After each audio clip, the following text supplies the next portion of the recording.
बिस्मिल्लाहिर्रहमानिर्रहीम। अस्सलाम वालेकुम डियर स्टूडेंट्स, उम्मीद है आप सब खैरियत से होंगे।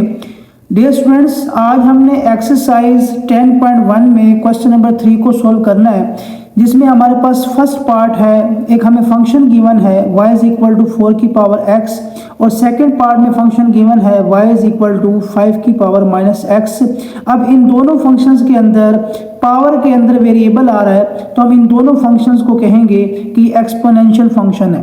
तो सबसे पहले क्वेश्चन स्टार्ट करने से पहले हम क्या करेंगे, एक्सपोनेंशियल फंक्शन की डेफिनेशन को पढ़ेंगे। एक्सपोनेंशियल फंक्शन की डेफिनेशन हमारे सामने है, an exponential function is a mathematical function. ये एक मैथमेटिकल फंक्शन होता है ऑफ द फॉर्म, जिसकी फॉर्म होती है y is equal to k a की पावर x। इस फंक्शन के अंदर जो दो सिंबल यूज हो रहे हैं a और k, ये दोनों सिंबल्स कांस्टेंट्स होंगे और x जो होगा वो वेरिएबल होगा। अब यहाँ पे जो सिंबल a है, इसकी हमारे पास एक कंडीशन है जो हमें गिवन है, a जो है वो ग्रेटर देन होना चाहिए 1 के, यानी यहाँ पर जो वैल्यू होनी चाहिए a की जगह के ऊपर वो वैल्यू 1 से ज़्यादा होनी चाहिए, तब हम इस फंक्शन को कहेंगे कि ये एक एक्सपोनेंशियल फंक्शन है। अब आगे हम पढ़ते हैं कि इस फंक्शन का ग्राफ किस तरीके से ड्रा होता है। तो यहाँ पर एग्जाम्पल नंबर 7 में हमें एक फंक्शन गिवन है y इज इक्वल टू 2 की पावर x। अब वेरिएबल जो है वो क्योंकि पावर के अंदर आ रहा है, तो हम कहेंगे कि ये एक्सपोनेंशियल फंक्शन है। साथ ही हमें इसकी डोमेन दी हुई है। जब हम ये डोमेन वाली वैल्यूज x की वैल्यूज इस फंक्शन में पुट करेंगे तो हमारे पास कुछ ये रिजल्ट्स आ जाएंगे। फिर हम इन रिजल्ट्स की मदद से जब ग्राफ ड्रा करेंगे तो कुछ इस शेप के अंदर जो है वो ग्राफ ड्रा होगा। अब जो एक्सपोनेंशियल फंक्शन का ग्राफ होता है वो इस शेप के अंदर होता है। y इज इक्वल टू 2 की power x represents the growth curve. ये जो फंक्शन है ये ग्रोथ कर्व को रिप्रेजेंट कर रहा है, यानी जो जो हम x की वैल्यूज इंक्रीज करते जाएंगे y की वैल्यूज मजीद इंक्रीज हो जाएंगी और ग्राफ हमारा ग्रो कर रहा है, ग्रोथ कर्व को रिप्रेजेंट कर रहा है। अगर ये जो 2 के ऊपर पावर x है, अगर ये पावर माइनस में होगी, तब जो हमारा फंक्शन होगा वो रिप्रेजेंट करेगा डिके कर्व को, यानी तब हमारी जो ग्राफ है वो आहिस्ता आहिस्ता डाउनवर्ड आना स्टार्ट होगा और वो डिके कर्व को शो करेगा। अब हम सॉल्व करेंगे क्वेश्चन नंबर 3 का first part, y is equal to 4 की पावर x। ये हमारे पास एक एक्सपोनेंशियल फंक्शन है क्योंकि इसमें जो वेरिएबल x है वो पावर के अंदर आ रहा है। अब यहाँ पर हम x की अपनी मर्जी से कोई भी वैल्यूज़ पुट कर सकते हैं। तो यहाँ पर हम x की वैल्यूज़ कुछ प्लस में पुट करेंगे और कुछ वैल्यूज़ माइनस में पुट करेंगे। तो यहाँ पर सबसे पहले हम x की वैल्यू -3 पुट कर देंगे, उसके बाद -2, -1, 0, +1, +2 एंड +3। ये 7 वैल्यूज़ हम x की इस फंक्शन के अंदर पुट करेंगे, जिससे हमारे पास y के 7 रिजल्ट्स आएंगे। सबसे पहले हम पुट करेंगे x की वैल्यू -3, तो यहाँ पे हम लिखेंगे when x is equal to -3। अब यहाँ से हमारे पास जो फंक्शन है y, इसको हम एज इट इज़ दोबारा उतार लेंगे। y इज इक्वल टू 4 की पावर, अब x की जगह पे हम पुट कर देंगे -3।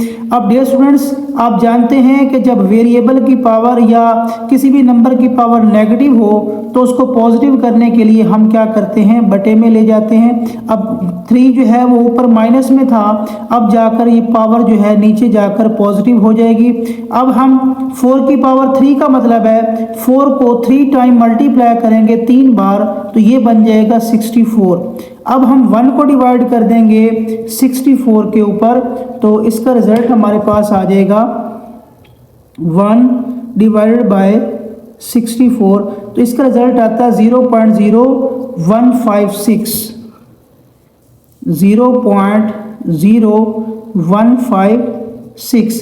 अब हम इसको जब राउंड ऑफ करेंगे 6 को, तो ये बन जाएगा y इज इक्वल टू 0.02 हो जाएगा। उसके बाद y के x की वैल्यू जो है वो अब हम इस फंक्शन में पुट करेंगे -2, तो यहाँ पे हम लिखेंगे when x is equal to -2। तो अब हम इस फंक्शन में जहाँ x होगा वहाँ -2 पुट करेंगे तो यहाँ से आ जाएगा हमारे पास y इज इक्वल टू 4 की पावर -2। अब यहाँ पे पावर माइनस की है, इसको पॉजिटिव करने के लिए क्या करेंगे, रेसिप्रोकल कर देंगे। ऊपर 2 माइनस में था पावर में, अब नीचे जाके ये पॉजिटिव हो जाएगा। अब इस हम 4 को 2 बार जब मल्टीप्लाई करेंगे तो इसका रिजल्ट हमारे पास आ जाएगा 16। अब हम क्या करेंगे, 1 और 16 को आपस में क्या कर देंगे, डिवाइड कर देंगे। तो इसका रिजल्ट हमारे पास आ जाएगा 1 डिवाइडेड बाय 16 का 0.0625। अब हम जब इसको राउंड ऑफ करेंगे, यहाँ से 6 को राउंड ऑफ करेंगे तो यहाँ पे ये जो 0 है ये 1 हो जाएगा। तो इसका रिजल्ट हमारे पास आ जाएगा 0.1। इसके बाद हम इस फंक्शन में अब x की वैल्यू जो है वो -1 पुट करेंगे। तो यहाँ पे हम लिखेंगे when x is equal to -1। अब इस फंक्शन में जहाँ x होगा वहाँ -1 आ जाएगा, तो ये आ जाएगा y इज इक्वल टू, अब जो 4 की पावर है वो आ जाएगा यहाँ पर -1। अब क्योंकि 4 की पावर नेगेटिव है, इसको पॉजिटिव करने के लिए क्या करेंगे, रेसिप्रोकल कर देंगे 1/4। अब जब हम 1 और 4 को डिवाइड करेंगे तो इसका रिजल्ट हमारे पास आ जाएगा 1 डिवाइडेड बाय 4 का 0.25। उसके बाद अब हम जब x की वैल्यू -1 के बाद अगली वैल्यू जो x की होगी वो हम पुट करेंगे x इज इक्वल टू 0। तो फंक्शन हमारे पास ये था y इज इक्वल टू 4 की पावर x। अब हम इसमें x की जगह पे पुट कर देंगे 0। अब किसी भी नंबर की जब पावर 0 होती है डियर स्टूडेंट्स, तो वो किसके इक्वल हो जाता है, 1 के इक्वल हो जाता है। अब उसके बाद x की वैल्यू 0 पुट करने के बाद इससे अगली वैल्यू हम पुट करते हैं when x is equal to +1। तो हमारे पास फंक्शन था y इज इक्वल टू 4 की पावर x था। अब हम इसमें x की जगह पर क्या करते हैं, 1 पुट कर देते हैं। अब 1 हम पावर में लिखें ना लिखें इससे कोई फर्क नहीं पड़ता, तो y का रिजल्ट वही हमारे पास 4 ही आ जाएगा। नेक्स्ट हमारे पास अगला नंबर जो है x की वैल्यू का, वो अब हम x की वैल्यू पुट कर देते हैं यहाँ पर 2। तो अब हमारे पास जो फंक्शन था y इज इक्वल टू 4 की x था। अब हम क्या करते हैं, x की जगह पर 2 पुट कर देते हैं। तो y 4 को जब हम 2 बार मल्टीप्लाई करेंगे तो y का रिजल्ट हमारे पास आ जाएगा 16। इसके बाद हमारी लास्ट जो नंबर था x का जो हमने पुट करना था, अब हम x की वैल्यू पुट कर देते हैं यहाँ पर 3। तो फंक्शन हमारे पास था y इज इक्वल टू 4 की पावर x था। अब हम इसमें x की जगह पर पुट कर देंगे 3। तो इसमें क्या होगा, 4 को जब हम 3 टाइम मल्टीप्लाई करेंगे, 3 बार मल्टीप्लाई करेंगे, तो इसमें ये 4 का रिजल्ट, 4 को जब 3 बार मल्टीप्लाई करेंगे तो ये हमारे पास आ जाएगा 64। अब हमने x की 7 वैल्यूज़ को फंक्शन में पुट किया। अब हमारे पास इस ग्राफ के 7 पॉइंट्स जो है वो ड्रा हो जाएंगे, एक टेबल में हम उनको पुट कर देंगे। अब जो हमारे पास 7 पॉइंट्स बन चुके हैं उनको हम इस टेबल के अंदर पुट करेंगे। तो सबसे पहले हमने क्या किया था, जब x की वैल्यू हमने -3 पुट की थी तो y का रिजल्ट निकला था 0.02। तो हम x की जगह पे पुट कर देंगे यहाँ पर -3 और y की जगह पर आ जाएगा 0.02। उसके बाद हमने x की जो वैल्यू है यहाँ पर पुट की थी -2 और y का रिजल्ट निकला था 0.1। तो x की जगह पर जब हम पुट करेंगे यहाँ पर -2 तो y का रिजल्ट आ जाएगा 0.1। उसके बाद जब हमने x की वैल्यू -1 पुट की थी तो y का रिजल्ट निकला था 0.25। तो यहाँ पर हम x की जगह पे लिखेंगे -1 और y का रिजल्ट आ जाएगा 0.25। उसके बाद हमने x की वैल्यू 0 पुट की थी और y का रिजल्ट निकला था यहाँ पर हमारे पास 1। तो x की जगह पर 0 आ जाएगा और y की जगह पर आ जाएगा 1। नेक्स्ट हमने x की वैल्यू 1 पुट की थी और y का रिजल्ट 4 था। तो x की जगह पर 1 आ जाएगा, y की जगह पर 4 आ जाएगा। उससे नेक्स्ट हमने क्या किया, x की वैल्यू इस फंक्शन में हमने 2 पुट की थी तो y का रिजल्ट 16 आ गया था। तो x की जगह 2 आ जाएगा और y की जगह 16 आ जाएगा। फिर हमने लास्ट में जब x की वैल्यू 3 पुट की तो y का रिजल्ट जो है वो आ गया था 64। तो x की जगह पर आ जाएगा 3 और y की जगह पर आ जाएगा 64। अब हम जो 7 पॉइंट्स बना चुके हैं उन पॉइंट्स को अब हमने ग्राफ पर ड्रा करना है। तो ग्राफ सबसे पहले कैसे ड्रा करते हैं, सबसे पहले मैंने क्या किया है, मैंने 2 लाइंस ड्रा की हैं जो दोनों एक दूसरे के ऊपर परपेंडिकुलर हैं। जहां पर दोनों लाइनें एक दूसरे को इंटरसेक्ट कर रही हैं, इस पॉइंट को हम कहेंगे ओरिजिन। इस ओरिजिन से लेफ्ट साइड पर, राइट साइड पर, अपवर्ड और डाउनवर्ड मैंने 1-1 सेंटीमीटर के फासले पर, बराबर बराबर फासलों पर निशान लगा दिए हैं। और यहाँ पर मैंने एक्स एक्सिस के ऊपर जो स्केल यूज़ किया है वो है 1 unit is equal to 1 centimetre, यानी यहाँ से लेकर यहाँ तक 1 यूनिट होगा तो ये 1 सेंटीमीटर के इक्वल है। यहाँ से लेकर यहाँ तक दूसरा यूनिट है, ये भी 1 सेंटीमीटर के इक्वल है। तो 1 यूनिट 1-1 सेंटीमीटर के इक्वल है। और जबकि जो वाई एक्सिस के ऊपर मैंने 1-1 सेंटीमीटर के ऊपर निशान लगाए हैं तो वहाँ पर मैंने 1 यूनिट को 10 सेंटीमीटर का नाम दिया है। तो यहाँ से लेकर यहाँ तक 1 यूनिट है तो ये भी 10 सेंटीमीटर के इक्वल है। यहाँ से लेकर यहाँ तक भी 10 सेंटीमीटर के इक्वल है। इसी तरह अपवर्ड 10-10 का गैप आ जाएगा और डाउनवर्ड भी 10-10 का गैप आ जाएगा। लेफ्ट साइड पे काउंटिंग पॉजिटिव होती है, राइट साइड पे काउंटिंग पॉजिटिव होती है और लेफ्ट साइड पे काउंटिंग नेगेटिव होती है। अपवर्ड में पॉजिटिव और डाउनवर्ड में नेगेटिव होती है। अब यहाँ पर हमने 10 का स्केल इसलिए यूज़ किया कि हमारे पास जो टेबल बना है इसमें जो y की वैल्यू है वो मैक्सिमम 64 तक जा रही है। तो अब y एक्सिस के 64 हिस्से करना इम्पॉसिबल हो जाता है, काफ़ी मुश्किल हो जाता है। तो हमने यहाँ पे 10-10 सेंटीमीटर का गैप दे दिया। 10-10 जो है वो हिस्से एक हिस्से को 10 हिस्सों के इक्वल कर दिया, 10 सेंटीमीटर के इक्वल कर दिया, ताकि इसके जो है वो हमें कम से कम जो है वो हिस्से करने पड़े। तो अब सबसे पहले हम इसका फर्स्ट पॉइंट ड्रा करेंगे। एक्स एक्सिस के ऊपर आएगा -3 और वाई एक्सिस के ऊपर आएगा 0.02, यानी ये 0 के बिल्कुल करीब वैल्यू है। तो एक्स एक्सिस के ऊपर -3, यहाँ पे आ जाएगा एक्स एक्सिस के ऊपर -3, ये आ गया।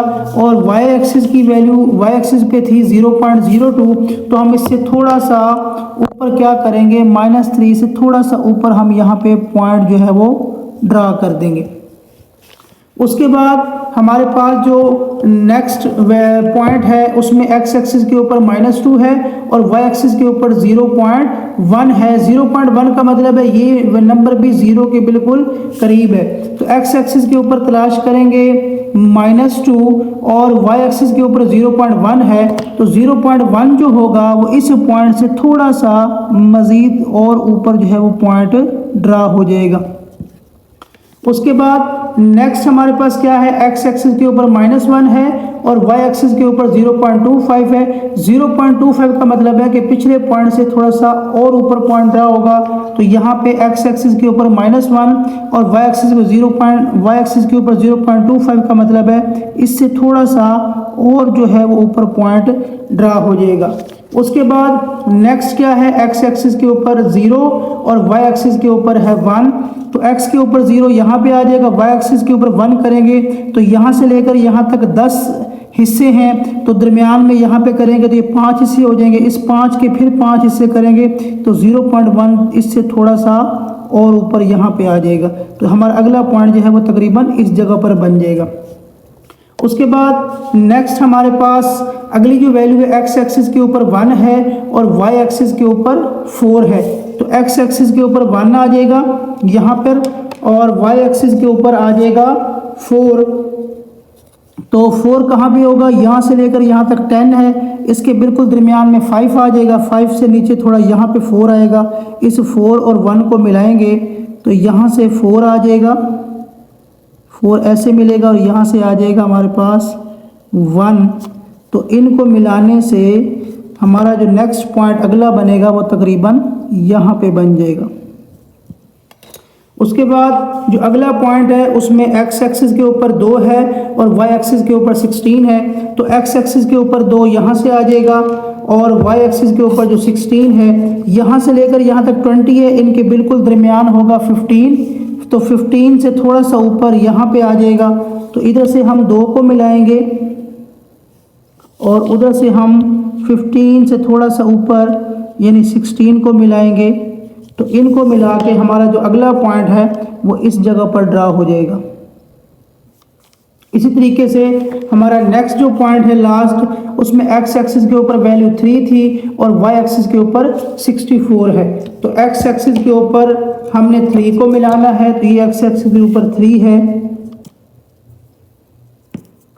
एक्स एक्सिस के ऊपर 3 और वाई एक्सिस के ऊपर था 64।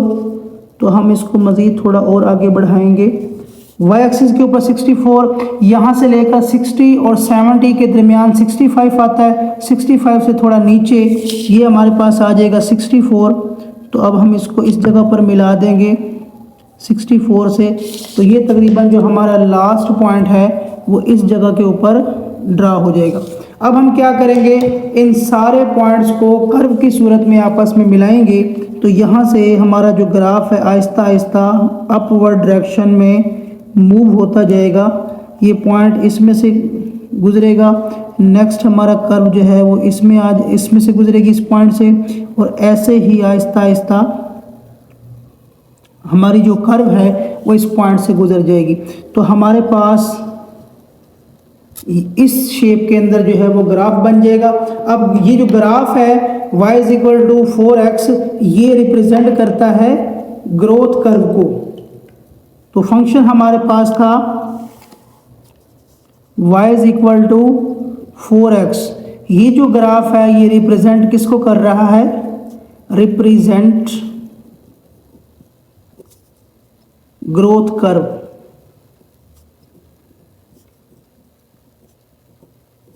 क्योंकि x की जो हम वैल्यूज बढ़ाते जा रहे हैं तो ग्राफ ऊपर की तरफ क्या कर रहा है, ग्रो कर रहा है। अब हम सॉल्व करेंगे इसका सेकंड पार्ट, y = 5 की पावर -x। ये भी हमारे पास एक एक्सपोनेंशियल फंक्शन है, क्योंकि इसके अंदर भी जो वेरिएबल है वो पावर के अंदर आ रहा है। तो यहाँ पर हम x की वैल्यू जो है वो अपनी मर्जी से कोई भी पुट कर सकते हैं, लेकिन कोशिश ये करनी चाहिए कि हम x की ऐसी वैल्यूज पुट करें कि y की रेंज बहुत ज़्यादा ना आए, अदरवाइज उसको क्या होता है कि ग्राफ के ऊपर उन पॉइंट्स को ड्रा करना काफ़ी मुश्किल हो जाता है। तो यहाँ पर जो x की वैल्यूज हम पुट करेंगे इसमें हम -2 पुट कर देंगे, फिर -1, 0, 1, 2 और 3। तो हम ये 7 वैल्यूज़ या 6 वैल्यूज़ भी पुट कर सकते हैं। 7 वैल्यूज़ पुट करेंगे तो 7 पॉइंट्स बन जाएंगे। तो इस तरीके से हम इसके y के मुख्तलिफ आंसर्स निकाल लेंगे। सबसे पहले अब हम इस फंक्शन में पुट करते हैं x की वैल्यू -2। तो यहाँ पे हम लिखेंगे when x = -2। तो यहाँ पे हमारे पास फंक्शन था y = 5, ये माइनस वैसे ही आ जाएगा, x की वैल्यू आ जाएगी -2, ये माइनस से माइनस कैंसिल हो जाएगा, तो ये बन जाएगा 5 की पावर 2, माइनस से ये माइनस कैंसिल हो गया, 5 की 2 बच गया। 5 को 2 बार जब मल्टीप्लाई करेंगे तो ये आ जाएगा हमारे पास 25। इसके बाद अगली जो वैल्यू है वो हम x की जगह पुट करेंगे when x = -1।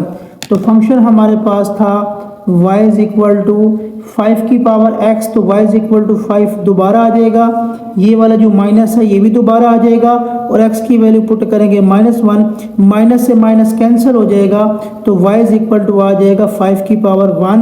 1 हम ऊपर लिखें या ना लिखें इससे कोई फ़र्क नहीं पड़ता, तो y का रिजल्ट हमारे पास आ जाएगा 5।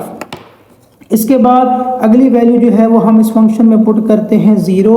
तो यहाँ पे हम लिखेंगे when x = 0। अब उसी फंक्शन में हम x की जगह 0 पुट करेंगे, तो यहाँ से आ जाएगा y = 5, माइनस वैसे ही आ जाएगा, और x की वैल्यू हम पुट कर देंगे 0। तो -0 के साथ माइनस से लगाएं ना लगाएं उससे कोई फर्क नहीं पड़ता, तो ये बन जाएगा 5 की पावर 0, और जो 5 की पावर 0 होगा वो किसके इक्वल हो जाएगा, 1 के इक्वल, क्योंकि किसी भी नंबर के ऊपर जब पावर 0 आती है तो वो 1 के इक्वल हो जाता है। नेक्स्ट हम x की वैल्यू पुट कर देंगे यहाँ पे +1, तो यहाँ पे हम लिखेंगे when x = +1। तो इस फंक्शन में हम क्या करेंगे, y = 5 हमारे पास वैसे ही आ जाएगा, और अब हम माइनस भी लिख देंगे इसकी पावर, और अब हम x की जगह पर इसकी पावर पुट कर देंगे 1। अब यहाँ पे जो 5 की पावर है वो माइनस में आ रही है, इसको पॉजिटिव करने के लिए हम इसको रेसिप्रोकल कर देंगे, तो ये आ जाएगा यहाँ पे 1/5। अब जब हम 1 और 5 को डिवाइड करेंगे तो y का रिजल्ट हमारे पास आ जाएगा 0.2। 1 और 5 को डिवाइड करने से हमारे पास रिजल्ट आ गया 0.2। नेक्स्ट जो है अब हम x की वैल्यू पुट करेंगे यहाँ पर 2, तो यहाँ पे हम लिखेंगे when x is equal to 2। तो फंक्शन हमारे पास था y इज इक्वल टू -5 की पावर -x था। अब हम क्या करेंगे, 5 लिख के माइनस वैसे ही आ जाएगा और x की जगह हम पुट करेंगे 2। अब यहाँ पर 5 की जो पावर है माइनस में आ रही है, इसको पॉजिटिव करने के लिए रेसिप्रोकल कर देंगे। अब जो 5 की पावर 2 है ये इक्वल होगा 5 को जब हम 2 बार मल्टीप्लाई करेंगे तो ये इक्वल होगा 25 के। अब हम डिवाइड करेंगे 1 और 25 को, तो जब हम 1 और 25 को आपस में डिवाइड करेंगे तो इसका रिजल्ट आ जाएगा हमारे पास 0.04। तो यहाँ पे हम लिख देंगे 0.04। उसके बाद हम x की वैल्यू पुट करेंगे यहाँ पर 3। अब हमने नेक्स्ट वैल्यू 3 पुट करनी है, तो यहाँ पे हम लिखेंगे when x is equal to 3। तो हमारे पास जो फंक्शन हमारे पास था y इज इक्वल टू 5 की पावर -x था, तो यहाँ हम लिखेंगे y is equal to 5 minus वैसे ही आ जाएगा और x की जगह पे अब हम पुट कर देंगे 3। अब यहाँ पर 5 की पावर नेगेटिव है, जब हम इसको रेसिप्रोकल करेंगे तो 5 की पावर आ जाएगी पॉजिटिव 3 का मतलब है 5 को 3 बार हम मल्टीप्लाई करेंगे तो ये बन जाएगा 125।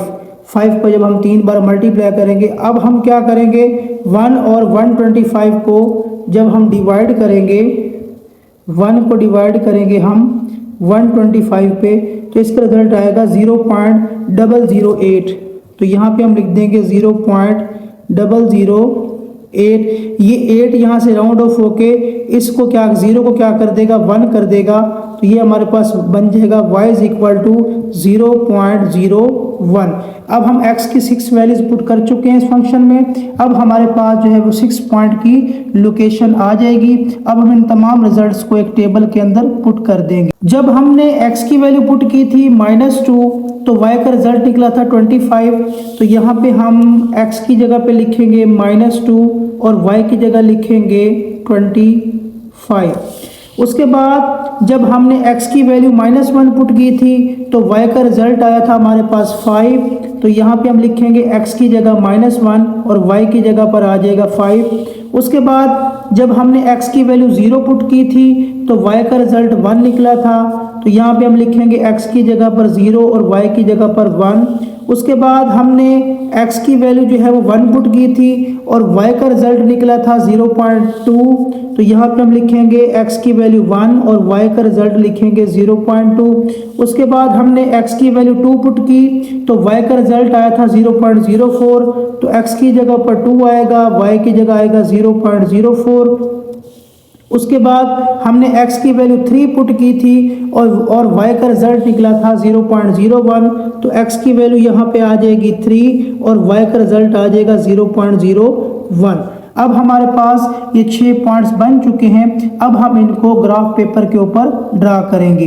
अब हम 6 पॉइंट्स को ग्राफ पर ड्रा करेंगे। तो सबसे पहले मैंने ग्राफ ड्रा करने से पहले मैंने 2 लाइंस ड्रा की हैं और ये दोनों लाइनें एक दूसरे के ऊपर परपेंडिकुलर है। जहां पर ये दोनों लाइनें एक दूसरे को इंटरसेक्ट करती हैं इस पॉइंट को कहते हैं ओरिजिन से मैंने left side, right side, upward और डाउनवर्ड पर 1-1 सेंटीमीटर के गैप से बराबर निशान लगा लिए हैं। एक्स एक्सिस के ऊपर जो मैंने स्केल यूज किया है उसको मैंने 1 यूनिट को 1 सेंटीमीटर का नाम दिया है। यहाँ से लेकर यहाँ तक 1 सेंटीमीटर, फिर 1 सेंटीमीटर और 1-1 सेंटीमीटर का इजाफा होता जाएगा। इसी तरीके से जो y एक्सिस है वहाँ पर मैंने स्केल लिया है 1 unit is equal to 4 centimetre. तो यहाँ से लेकर यहाँ तक 1 यूनिट है, ये 4 सेंटीमीटर को शो करेगा। फिर 4 सेंटीमीटर मजीद 8 हो जाएगा। इसी तरीके से 4, 8, 12, 16, 20, 24 और डाउनवर्ड यही स्केल चलेगा -4, -8 और -12। अब हम इस ग्राफ के ऊपर सबसे पहले फर्स्ट पॉइंट जो है वो अपना ड्रा करेंगे। तो हमारे पास जो हमने टेबल बनाया था उसमें सबसे पहला जो पॉइंट है उसकी लोकेशन क्या होगी, एक्स एक्सिस के ऊपर वैल्यू थी -2 और वाई एक्सिस के ऊपर वैल्यू है 25। तो एक्स एक्सिस के ऊपर -2 और वाई एक्सिस के ऊपर 25। ये एक्स एक्सिस के ऊपर -2 यहाँ पे आ जाएगा और वाई एक्सिस के ऊपर 25। तो यहाँ तक 24 है, 24 से थोड़ा सा ऊपर 25 आ जाएगा। तो नेक्स्ट यहाँ पे क्योंकि 28 होगा हमारे पास, 24 से अगर आगे हम मज़ीद उतने फासले पे अगला पॉइंट लगाएं तो 28 आ जाएगा। और 28 में क्या होगा, यहाँ पर आ जाएगा उतने फासले पे 28। अब 25 इससे थोड़ा सा ऊपर होगा। तो अब हम इन दोनों पॉइंट्स को आपस में मिलाएंगे। यहाँ से हमारे पास आ जाएगा 2 और वहाँ से हमारे पास आ जाएगा 25। तो 2 और 25 को जब हम आपस में मिलाएंगे तो हमारे पास जो फर्स्ट पॉइंट है वो इस जगह पर ड्रा हो जाएगा। उसके बाद नेक्स्ट हमारे पास जो अगला पॉइंट है उसमें x की वैल्यू है -1 और y की वैल्यू थी 5। x एक्सिस के ऊपर -1 यहाँ आ जाएगा और y एक्सिस के ऊपर जो 5 है वो 4 से थोड़ा सा ऊपर आ जाएगा। तो यहाँ पे x एक्सिस के ऊपर हम 1 को मिलाएंगे और y एक्सिस के ऊपर 5 यानी यहाँ 4 से थोड़ा सा ऊपर आ जाएगा। तो ये हमारा जो अगला पॉइंट है वो इस जगह पर ड्रा हो जाएगा। नेक्स्ट हमारे पास जो अगला पॉइंट है, x एक्सिस के ऊपर जो वैल्यू 0 है और y एक्सिस के ऊपर वैल्यू 1 है। तो x एक्सिस पे 0 हम यहाँ ओरिजिन पर आ जाएंगे और y एक्सिस के ऊपर 1। तो 1 क्या होगा, यहाँ से लेकर यहाँ तक क्योंकि 4 हिस्से हैं तो यहाँ सेंटर पे इसके 2 हिस्से हो जाएंगे। तो सेंटर से फिर और सेंटर करेंगे तो यहाँ पे हमारे पास पॉइंट ड्रा हो जाएगा और यहाँ पर जो है y की वैल्यू 1 के इक्वल हो जाएगी। उसके बाद x एक्सिस के ऊपर हमारे पास आ जाएगा 2 और y एक्सिस x एक्सिस के ऊपर 1 आ जाएगा और y एक्सिस के ऊपर आ जाएगा 0.2। तो यहाँ से x एक्सिस के ऊपर 1 है और y एक्सिस के ऊपर 0.2 है। तो इससे थोड़ा सा मज़ीद ऊपर हमारा पॉइंट जो है वो ड्रा हो जाएगा। उसके बाद नेक्स्ट जो हमारा पॉइंट है उसमें x एक्सिस के ऊपर 2 तलाश करेंगे और y एक्सिस के ऊपर 0.04। तो x एक्सिस के ऊपर 2 और y के ऊपर 0.02, इससे थोड़ा सा और जो है वो डॉट इस पॉइंट से डाउन हो जाएगा। उसके बाद x एक्सिस के ऊपर 3 है और y एक्सिस के ऊपर 0.01 है। तो 3 है और 0.01 इस लाइन के मज़ीद जो है वो पॉइंट जो है वो करीब हो जाएगा। अब हम इन पॉइंट्स को क्या करेंगे, फ्री हैंड कर्व से इन पॉइंट्स को आपस में मिला देंगे। तो यहाँ से हमारे पास ये जो पॉइंट है ये इसके साथ मिलेगा ऐसे फ्री हैंड कर्व से। उसके बाद ये जो पॉइंट है इस पॉइंट के साथ मिलेगा। नेक्स्ट ये पॉइंट इस पॉइंट के साथ मिलेगा। नेक्स्ट इसी तरीके से ये पॉइंट, ये जो कर्व है वो इस एक्स एक्सिस के करीब जो है वो होती जाएगी।